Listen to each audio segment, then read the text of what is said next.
एक समय की बात है। मलकपुर नाम के एक गांव में एक बहुत ही लालची किस्म का जमींदार रहता था। वो अपनी जमीन गरीब किसानों को अजीब अजीब शर्तें रखकर भाई ठेके पर देता था। उसी गांव में शंकर नाम का एक गरीब किसान रहता था। जमींदार हर साल शंकर को जब अपनी जमीन ठेके पर देता तो शर्त यह होती कि 50% फसल जमींदार की और 50% शंकर की। फसल आने के बाद अच्छी फसल खुद के पास रखता और खराब फसल शंकर को दे देता। भाई शंकर इस वजह से बहुत मुश्किल से अपना गुजारा करता था। एक दिन शंकर का बेटा मनोहर शहर से छुट्टियों में घर आया और अपने पिताजी की हालत देखकर और जमींदार की हरकतें सुनकर उसने निर्णय लिया कि आज से वो खेती का काम संभालेगा। पिताजी, आप बिल्कुल चिंता न करें, आज से मैं आपकी खेती का काम देखूंगा। मनोहर ये पिताजी से बोलकर जमींदार के पास गया। आओ आओ मनोहर, पिताजी नहीं दिख रहे। पिताजी की तबीयत खराब है तो अब से मैं ही खेती का काम संभालूंगा। आप बताइए, इस साल आपकी क्या शर्त है? इसके बाप को तो आज तक उल्लू बनाया है, इस बच्चे को तो मैं नचवाऊंगा। चलो अच्छा है मनोहर, इस साल तुम जो भी फसल लाओगे उसके ऊपर का भाग मेरा और नीचे का तुम्हारा। ठीक है सेठ जी। ये कहकर मनोहर वहां से चला जाता है। मनोहर खेत में जाके बीज बोता है और अच्छी तरह से भाई खेती की देखभाल करता है। फसल भी बहुत अच्छी होती है और 3 महीने बाद जमींदार मनोहर के पास फसल का हिस्सा लेने के लिए आता है। आइए सेठ जी, ये खेत में जो घास है वो आपका हिस्सा है, ले जाइए। इस समय मैंने मूंगफली की खेती की है, आपकी शर्त के मुताबिक ऊपर का हिस्सा आपका। भाई जमींदार को ये देखकर बड़ा गुस्सा आता है और वो अपने मन में सोचता है, ये बच्चा मुझे मूर्ख बना रहा है। ठीक है, इसे अच्छे से सबक सिखाना पड़ेगा। ये सोचकर जमींदार मुंह लटकाकर भाई घर चला जाता है। कुछ दिन बाद जमींदार मनोहर को बुलावा भेजता है। अरे मनोहर, तुझे सेठ जी ने याद किया है। अच्छा, चलो आप, मैं आता हूँ थोड़ी देर में। भाई इसके बाद मनोहर जमींदार के घर जाता है। कैसे हो मनोहर, खेती नहीं करनी है क्या? खेती तो करनी है सेठ जी, मैं आपके पास आने ही वाला था। अच्छा देखो बेटा, इस समय शर्त थोड़ी अलग है। जमीन के नीचे का हिस्सा मेरा और ऊपर का तुम्हारा। भाई मनोहर ने हाँ की और वहां से चला गया। खेत जाकर उसने फसल लगाई और 3-4 महीने बाद जब जमींदार अपना हिस्सा लेने खेत पहुंचा, आइए सेठ जी, लीजिए आपका हिस्सा। मैंने गेहूं लगाए थे तो शर्त के मुताबिक ये जमीन के नीचे की जड़ें आप रख लीजिए, मेरा ऊपर का हिस्सा मैं लेकर जा रहा हूं। भाई ये सुनकर जमींदार गुस्से से पागल हो जाता है और मनोहर को कहता है, तुम खुद को बहुत होशियार समझते हो ना, तो अब इस समय भी मैं तुमको मेरी खेती देता हूं और शर्त यह है कि जमीन के ऊपर का और नीचे का हिस्सा मेरा, बीच का तुम्हारा। बोलो, मंजूर है? हाँ, मुझे मंजूर है सेठ जी, लेकिन मेरी भी एक शर्त है। इस समय अगर आप हार गए तो आप किसी भी गरीब किसान को उसका हिस्सा बराबर दोगे और उसके साथ अच्छा व्यवहार करोगे। हाँ हाँ, मंजूर है। वही 4 महीने बाद जमींदार फिर से खेत में जाता है और मनोहर की गन्ने की खेती देखकर हैरान हो जाता है। लीजिए सेठ जी, आपका ऊपर का और नीचे का हिस्सा। आपको शर्त याद है ना? हाँ बेटा, मुझे माफ कर दो, मुझे मेरी गलती का एहसास हो गया है। अब मैं किसी के साथ कभी भी कोई धोखा नहीं करूंगा। गिरधरी लाल, जो एक माध्यमिक स्कूल के प्रिंसिपल थे, अब रिटायर हो चुके थे। उनके इकलौते बेटे तुषार की कुछ ही महीनों पहले शादी हुई थी और वो एक अच्छी जॉब भी कर रहा था। पिताजी, आपको बाजार से कुछ मंगवाना है तो बताइए, मैं शाम को ऑफिस से आते वक्त ले आऊंगा। नहीं बेटा, दवाइयाँ कल बहू ने ला दी है, बाकी 1-2 नए पौधे गार्डन में लगाने थे, वो मैं खुद नर्सरी से ले आऊंगा। जी पिताजी। गिरधरी लाल की रिटायर्ड लाइफ अच्छी गुजर रही थी। किताबें पढ़ना, बागवानी करना, शाम को सैर सपाटे के लिए पहाड़ी पर जाना, दोस्तों से मिलना, पूरा दिन हंसते खेलते गुजर जाता और अब उनकी खुशी और बढ़ने वाली थी। एक दिन तुषार और उसकी पत्नी उनके पास आए। पिताजी, हमें आशीर्वाद दीजिए। आशीर्वाद? किस बात के लिए बेटा? पिताजी, आप दादा बनने वाले हैं। ये खुशी की बात सुन के गिरधरी लाल फूले नहीं समाये। वाह, क्या बढ़िया खबर सुनाई है तुमने। आज तुम्हारी माँ जिंदा होती तो खुशी से पागल हो जाती। महीने बीत जाते हैं। गिरधरी लाल बड़े उत्साह से अपने आने वाले पोते का इंतजार कर रहे थे। अब तुषार की पत्नी का 7वां महीना चल रहा था। ये लो बहू, तुम्हारे लिए। ओह, बहुत सुंदर है। धन्यवाद पिताजी। बहू, खाना ठीक से खा रही हो ना? जी पिताजी, आपकी सारी सलाहें बहुत काम आ रही है। लेकिन आज तुषार की माँ जिंदा होती तो तुम्हें सिर पे बिठाती। तभी तुषार बाजार से सामान लेके घर आता है। सीमा, आज तुम सिर्फ आराम करो, मैं खाना बनाऊंगा। बिल्कुल ठीक तुषार, आज खाना हम दोनों मिलके बनाएंगे। बहू को आज छुट्टी। आप दोनों मुझे आलसी बना दोगे, फिर ये आने वाला छोटा मेहमान भी आलसी बनेगा। बाद में मुझे मत खरी खोटी सुनाना। तुषार और गिरधरी लाल पालक की सब्जी साफ करने बैठते हैं और सीमा आराम से सोफे पे बैठी है। अच्छा, मुझे अब ये बताओ, तुम अपने संतान की परवरिश कैसे करोगे? ये भी कोई पूछने की बात है पिताजी। बेशक हम उसे बड़े प्यार दुलार के साथ बड़ा करेंगे। हाँ, उसे जो चाहिए वो सब उसे देंगे। उसकी सारी इच्छाएं पूरी करेंगे। उसे किसी भी प्रकार की कठिनाइयों का सामना नहीं करने देंगे। बिल्कुल, उसे हर मुसीबत से दूर रखेंगे। उन दोनों की बातें सुन के गिरधरी लाल सोच में पड़ जाते हैं। हम ठीक कह रहे हैं ना पिताजी? इसका जवाब मैं तुम्हें कुछ दिनों बाद दूंगा। गिरधरी लाल की बात सुन के तुषार और सीमा उलझन में पड़ जाते हैं। अगले दिन गिरधरी लाल नर्सरी से गुलाब के 2 छोटे पौधे ले आते हैं और एक पौधा बेटे और बहू को दे देते हैं। बहू, तुषार, ये छोटा पौधा तुम्हें हमारे बगीचे में लगाना है। और ये दूसरा पौधा पिताजी? ये मैं खुद लगाऊंगा और आज से हम दोनों अपने अपने पौधों की निगरानी करेंगे। अब गिरधरी लाल अपने पौधे को बगीचे में लगा देते हैं और उसके पास ही तुषार और सीमा उनके पौधे को। दोनों अपने अपने पौधे की अच्छे से देखभाल कर रहे हैं, लेकिन तुषार और सीमा थोड़ी ज्यादा। पता नहीं पिताजी हमें क्या सीख देना चाहते हैं। मैं तो सोच सोच के थक गया। दिन बीतते जाते हैं। गिरधरी लाल अपने पौधे को सिर्फ आधा गिलास ही पानी देते थे और तुषार अपने पौधे को 2 गिलास पानी और हर हफ्ते खाद भी देता था। हमारा पौधा पिताजी के पौधे से ज्यादा हरा भरा लग रहा है ना? हाँ, और ज्यादा ऊंचा भी। सीमा और तुषार उनके पौधे का विकास देख के बहुत खुश थे, लेकिन गिरधरी लाल अपने पौधे को सिर्फ आधा गिलास ही पानी क्यों देते थे, ये बात उनकी उलझन बढ़ा रही थी। पिताजी, आप अपने पौधे को इतना कम पानी क्यों डाल रहे हो? मुझे लगता है इसीलिए उसका ठीक से विकास नहीं हो रहा। सही वक्त आने दो, मैं तुम्हारे सारे सवालों का जवाब दूंगा। एक दिन रात को अचानक तूफान आता है। जोर की हवाएं चलती है। सुबह जब तुषार और सीमा बाहर बगीचे में आते हैं, तब वो हैरान हो जाते हैं। ओह, ये क्या? हमारा हरा भरा पौधा बिल्कुल नष्ट हो गया है। सारी जड़ें मिट्टी से बाहर उखड़ आई है। ये कैसे मुमकिन है? बाप रे, इसका मतलब पिताजी के पौधे का तो भारी नुकसान हुआ होगा। तभी उनका ध्यान गिरधरी लाल के पौधे की ओर जाता है और वो चकित हो जाते हैं। इतने में गिरधरी लाल वहां पर आते हैं। पिताजी, ये तो अनहोनी हो गई। क्या हुआ बेटा? पिताजी, हमारा पौधा कल रात के तूफान में पूरा नष्ट हो गया है। अच्छा, ये तो बहुत बुरा हुआ। लेकिन पिताजी, आपका पौधा बिल्कुल टकाटक है। आप ना तो उसे खाद डालते थे और ना ही बहुत सारा पानी देते थे। और हमने इतनी सावधानी से उसकी देखभाल की, फिर भी वो इस तूफान में टिक नहीं पाया। ऐसा क्यों? वो इसलिए क्योंकि तुम्हारे जरूरत से ज्यादा देखभाल ने उसकी मजबूत बनने की नैसर्गिक क्षमता को मार डाला। तुषार और सीमा अभी भी उलझन में है। हम कुछ समझे नहीं पिताजी। समझाता हूँ।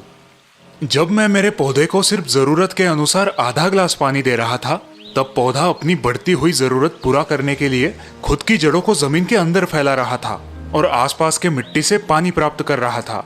इसी वजह से उसकी जड़ों ने जमीन में अच्छे से पकड़ जमा ली। इस कारण कल रात के तूफान का इस पौधे ने डट के सामना किया। और हमारा पौधा क्यों नहीं कर पाया? वो इसलिए क्योंकि तुम्हारी ज्यादा देखभाल ने उसकी परिस्थिति से मुकाबला करने की क्षमता नष्ट कर दी। तुम्हारे पौधे को जरूरत से ज्यादा पानी, पोषण मूल्य आराम से मिल रहे थे, इसीलिए उसने मिट्टी के अंदर घुसने की कोशिश ही नहीं की। और इसीलिए उसकी जड़ें जमीन में पक्की पकड़ न कर पाई और पौधा कल के तूफान का सामना न कर सका। बिल्कुल सही। लेकिन आप हमें इस अनुभव से क्या सीख देना चाहते हैं? हमारी संतान भी इसी पौधे की तरह होती है।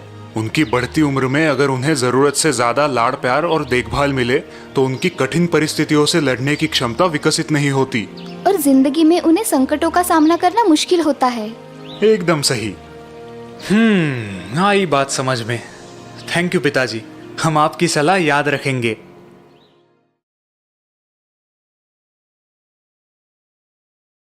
किरण ने अपनी कॉलेज की पढ़ाई पूरी की थी, लेकिन वो अपने आप से बहुत नाराज रहता था।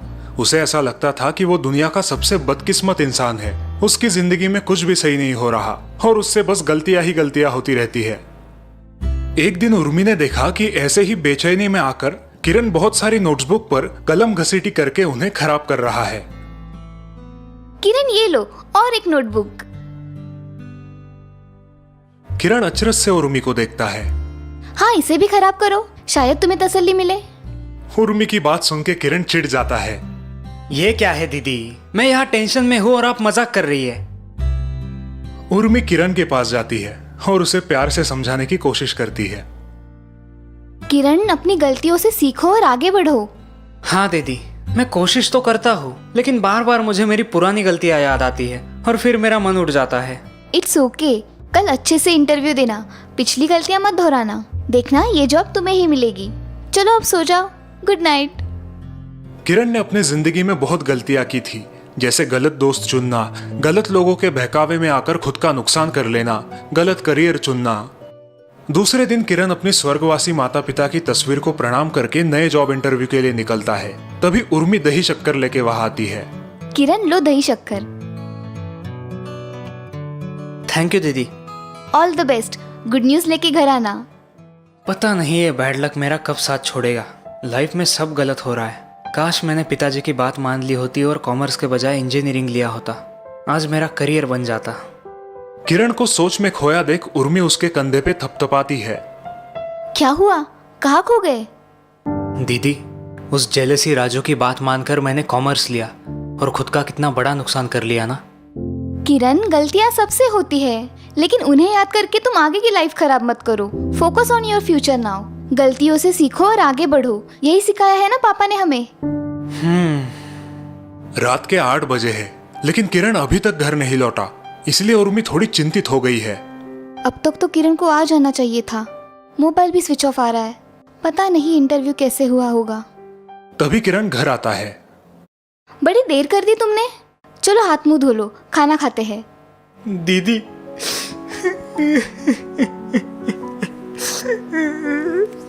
किरण अपने आप को कंट्रोल नहीं कर पाता और रो पड़ता है। लगता है सिलेक्शन नहीं हुआ है। अरे कोई बात नहीं, दूसरी कंपनी में ट्राई करना। चलो हाथ मुंह धो लो फटाफट। मुझे नहीं खाना। I am a failure, biggest failure. मैं दुनिया का सबसे नाकामयाब इंसान हूँ। उर्मी किरण को शांत करती है। शांत हो जाओ किरण, जिंदगी बहुत बड़ी है। आज तुम्हारा सिलेक्शन क्यों नहीं हुआ? कैसे होता दीदी, मैंने इंटरव्यू दिया ही नहीं। किरण की बात सुन के उर्मी चकित हो जाती है। लेकिन क्यों? तुमने तो अच्छी तैयारी की थी इंटरव्यू की। पता नहीं मुझे क्या हो गया। मेरा नंबर आने ही वाला था और मुझे पसीने छूटने लगे, बहुत नर्वस फील होने लगा, हाथ पांव कांपने लगे और फिर मैं इंटरव्यू दिए बिना ही वहां से निकल पड़ा। ओह, अब तुम ठीक हो या डॉक्टर के पास चले? नहीं दीदी, इसकी कोई जरूरत नहीं। मेरी सारी गलतियां ऐन मौके पे मुझे याद आती है और मेरा हौसला टूट जाता है। मुझे नहीं लगता मैं कभी इससे उबर पाऊंगा। किरण अपने कमरे में चला जाता है और उर्मी सोच में पड़ती है। कैसे इस लड़के को समझाऊं? अगले दिन सुबह किरण उर्मी के कमरे में जाता है। उर्मी अपने डायरी में कुछ लिख रही है। गुड मॉर्निंग दीदी। गुड मॉर्निंग किरण, सॉरी आज ब्रेकफास्ट रेडी नहीं है। कोई बात नहीं, लेकिन सुबह सुबह ये तुम क्या लिख रही हो? तुम्हारे स्कूल की तो छुट्टियां चल रही है ना? हाँ, कल रात डायरी लिखना भूल गई थी, सो अभी पूरा कर रही हूँ। किरण ध्यान से देख रहा है कि उर्मी अपनी डायरी में लिखी एक लाइन रबर से मिटा रही है, लेकिन वो ठीक से मिट नहीं रही। दीदी, ये इंक पेन की लिखावट इस रबर से नहीं मिटेगी। ओह, क्या तुम्हारे पास इसे मिटाने वाला रबर है? नहीं दीदी। किरण की ना सुनते ही उर्मी फिर से उन लाइंस को और जोर जोर से घिसने लगती है, लेकिन कुछ फायदा नहीं होता। दीदी, आपके डायरी का पन्ना गंदा हो रहा है, ये लाइंस नहीं मिटेगी। अरे नहीं, मिटेगी, तुम देखना। उर्मी अब थोड़ा सा पानी उस पन्ने पर डालती है और अपनी उंगली से लाइन को घिस के मिटाने की कोशिश करती है। लाइन तो मिटती नहीं, लेकिन पन्ना खराब हो जाता है। किरण उर्मी की हरकतें अचरज से देख रहा है। उफ, ये लाइंस कितनी जिद्दी है, इतनी कोशिश करने के बावजूद भी नहीं मिट रही। दीदी, आप खामखा परेशान हो रही हो। अब अगर आपने इस पन्ने को और ज्यादा घिसा तो वो फट जाएगा। हाँ पता है, लेकिन मुझे इन अनचाही लाइन से छुटकारा चाहिए। मैं आपको इस अनचाही लाइन से छुटकारा पाने का एक आसान तरीका बताऊं? हाँ हाँ, क्यों नहीं। किरण एक पेन से उन अनचाही लाइंस के ऊपर सीधी लाइन खींचता है। बस हो गया। इन लाइंस पर मैंने काट मार दी है, यानी कैंसिल की है। लेकिन लाइंस तो फिर भी दिख रही है। हाँ, क्योंकि इस इंक पेन की लिखावट कभी नहीं मिटेगी, लेकिन पढ़ने वाला समझ जाएगा कि आपको ये लाइंस यहाँ नहीं चाहिए, आपको हटानी है। तुम सही कह रहे हो। आपके प्रॉब्लम का सॉल्यूशन इतना आसान था और आप बेवजह अपनी एनर्जी और समय बर्बाद कर रही थी। बिल्कुल तुम्हारी तरह। उर्मी की बात सुन के किरण कंफ्यूज हो जाता है। मेरी तरह?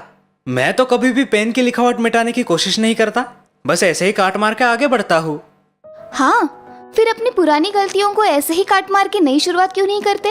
उन गलतियों को बार बार याद करके जबरदस्ती मिटाने की कोशिश क्यों कर रहे हो? अब उर्मी की बात किरण के पल्ले आ जाती है। हाँ दीदी, तुम सही कह रही हो।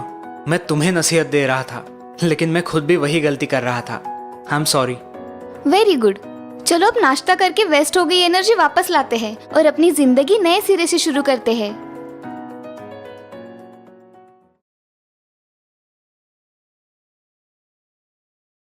प्रवीण और सुधीर कॉलेज के जिगरी दोस्त थे। ग्रेजुएशन पूरी करने के बाद दोनों को अच्छी नौकरी भी मिली थी, फिर भी दोनों खुश नहीं थे। मन नहीं लग रहा यार इस जॉब में।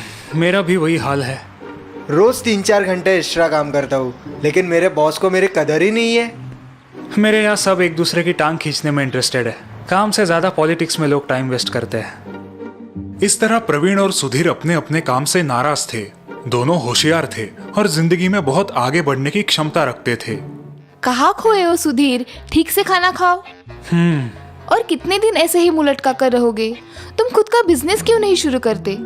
माँ की बात सुन के सुधीर की आंखों में चमक आ जाती है। सच माँ? क्या आपको कोई आपत्ति नहीं अगर मैं खुद का बिजनेस शुरू करूँ? बिल्कुल नहीं। जो काम मन को खुशी दे वही काम इंसान को करना चाहिए।